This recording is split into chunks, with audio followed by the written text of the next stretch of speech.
Yep, sanibonani guys, sanibonani. Ngiyezwa abantu bakhuluma ngo-Oaks, bathi u-Oaks, this and that. I think nami umkhulisi lapha ku-Sundowns lapha.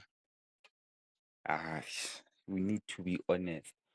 Una-10 years ayi-youngsters umkhulisi. Sekana-10 years ku-Sundowns baloku bathi uyi-youngstar. Why bangamloni or bamthengise or i-Kaizer Chiefs imthathe imenze leyo middle fielder le eyifunayo because I think maybe angaba grand lapha ku-Sundowns ukukhompitha nabobani Allende nakuMkwena and bamthole lapha akadlali namanje, not because njani but uyamfaka nothing happens, yabo. Akekho good for structure Sundowns, maybe angayenza ngcono ku-Pirates Chiefs, yabo.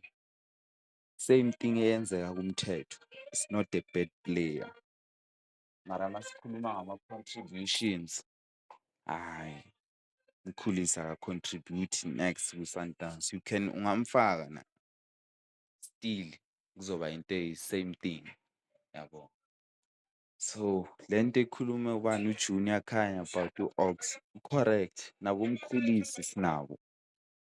Maningi ama-player ukuthi o-Adams, they don't contribute nothing, baku-wrong team, yabo. Hhayi ukuthi iplayer li-bad, liku-wrong team nje kuphela.